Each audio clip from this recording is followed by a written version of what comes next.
So what is the band that got you into all the other genres of metal or into metal music in general? Tougher to like narrow down, choose one. If I had to say the band that like single-handedly got me into metal, probably has to be Metallica. Just grew up listening to like Enter Sandman and everything on the Black Album, then going back into their older albums, which are the heavier, more thrashy, more shouty guitars. Hey man, you gotta watch out. You can't say you like Metallica in this day and age. People are gonna crucify you for that, call you a poser and shit. Man, I just wanted to use Napster. And Lars came and tried to put me in jail when I was like 10. It worked. But yeah, no, Metallica definitely. Man. And then, honestly, there was probably a couple of years where I didn't really listen to them, but they definitely have been the constant, like, from being a kid to now. I've always listened to Metallica. I don't listen to their new stuff, perhaps. Not a big fan of Saint Anger? Come on, man. That snare drum on Saint Anger is one of the worst things I've ever heard. But Ride the Lightning, I think that's fair, is arguably, I think, my favorite metal album. Master of Puppets, I think, could be one of the most influential albums of all time in the metal genre, outside of your classic like Priest, Maiden, and Black Sabbath. For sure. But no, Metallica, they're definitely the gateway drug. They got me into thrash metal, which just got me into all sorts of 80s metal, like your Guns N' Roses, if you want to call them metal. Like sleaze metal is what I call them. But yeah, and then your glam metal, which really shouldn't even be called metal. But yeah, no, all over. And then metal died in like 91 because that happened. But yeah, for sure, definitely Metallica.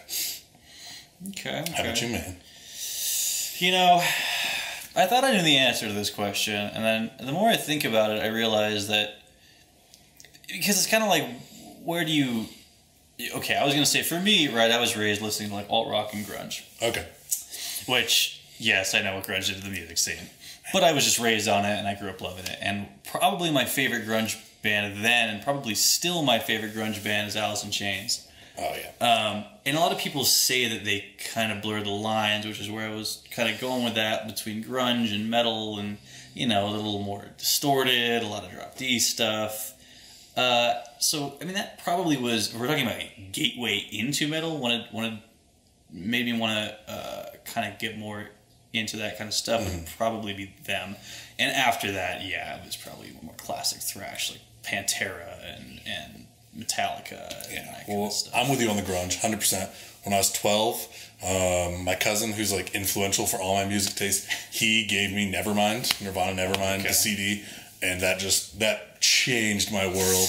I still listen to Nirvana at least once a week. At my work, I'll just plug it in and force everyone to listen to it. Who's going to complain? But, you know, it works. But no, I'm with you. I think probably the most grunge band out of like the big three, Alice in Chains, Nirvana, Soundgarden. I think Soundgarden is the true grunge sound of them all. Nirvana is definitely the poppier end, but that's why there's so many people's gateway band into heavier music in general. And that led into bands that were really crappy in the late 90s because they wanted to be poppier Nirvana, which they thought would lead to success. Yeah. Bands like Disturbed, sorry, I hate them. It's fair. Yeah, it's fair. But yeah, no. No, I had a Disturbed kick too at one point. You know, David Draymond actually lives like 15 minutes away from here. Just go shout yeah, outside of his house. Yeah, he has giant like onyx dragon statues with ruby eyes adorning the doorway. Am I surprised? Not one bit. Not one bit. You know, I mean, look. I think people would appreciate the transparency, right? It's like, you know, we all had that angsty phase, you know, like I love Disturbed. Josh is looking at me like I still like Disturbed. What the fuck, you guys, you know? Trust me, We all have those embarrassing times. Trust me, when I see photos of me in high school, I had my hair down to here, denim jacket, blue denim pants, go full Canadian tuxedo. But I had like probably 10 different Metallica shirts, so one for every day of the week. That way I didn't have to do laundry because I was a high school boy. But yeah, no, trust me, I look back on those and I'm just like, why was I wearing Old Navy women's jeans? Because I needed the tightest, most glam metal pants I could find. Well, that'll definitely do it, man. And, you know, I mean, I think it's a lot of perspective-based stuff, too. Like, you know, my boy Josh still likes Disturbed. You know, I mean, at that same kind of point in my life, went through a phase of, you know, all that kind of stuff, and led me more into new metal from Disturbed, right? And it got me into Slipknot and all that kind of stuff, you know, which a lot of people have mixed opinions on. Love them or hate them, they're extremely talented and it is true. Extremely influential on the metal you get now. Yeah, from a musical standpoint, I mean, people like to rip new metal apart, but I mean, the other big one that I got into, which is relevant, is System of a Down. Oh, yeah. And, you know, it's another band people like to rip apart, but I mean, you want to talk about musically talented, oh my God. Yeah, I think those bands that are being ripped apart now by the older generation of metal fans, that hate is going to disappear. I mean, there was people... It's like anything. There was people from the classic, like, Sabbath days that hated your early, like, 80s metal bands and everything there that said Metallica's not really metal. But those people got older, and then the people who appreciated those bands got older. Everyone that hated your Slipknots and your System of Downs, they're going to age out, and soon they'll be the old guard. They'll be the classic bands. So it's an endless cycle. Everything that's hated will be loved and appreciated at some point. Yeah, System was going to be my first answer. That was the first real metal band that I got into hard and kind of never looked back. I don't blame you. Toxicity, that album, is one of the best front to back albums, not skipping a single track. And they have so much good stuff. I still remember the first so long ago now. I still remember the first song of theirs I ever heard. It was "Sad Statue." My friend showed me. He's like, "Oh man, you gotta listen to this shit." Yeah, and I was like, "What the hell is this?" You know, I was listening to the angsty stuff at the time. You know, more like the hard rock and stuff. Yeah. And I was like, "Nah, this is what I was looking for." And I mean, they've still for years and years and years have been one of my favorite bands. I mean, I've heard all their songs 1,000 times, and I'll still go back and listen to them. Well, they definitely hold up coming from a time where rap has essentially, from that point on, run the radio. They're one of the last true rock bands to gather mainstream success. So.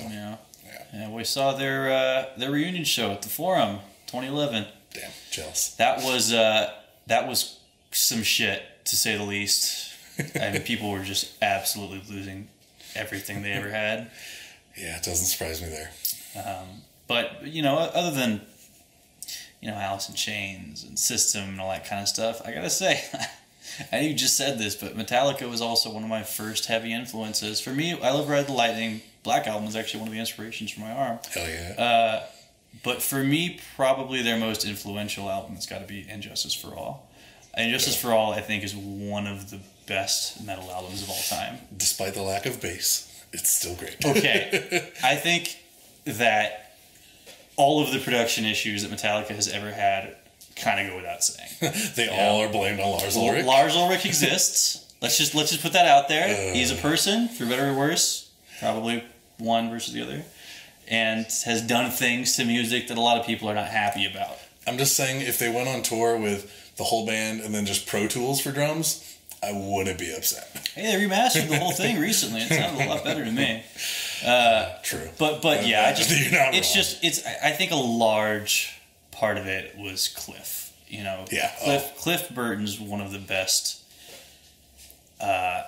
most compositionally sound musicians I think I've ever heard in my life. Yeah. They have long 9-minute songs that are purely instrumental, and I never get tired of it. Yeah. So definitely Metallica. Again, not in order to get ripped apart for this, as they would like Metallica, but hey man, can't help it, you know. Yeah. At least it's still Disturbed.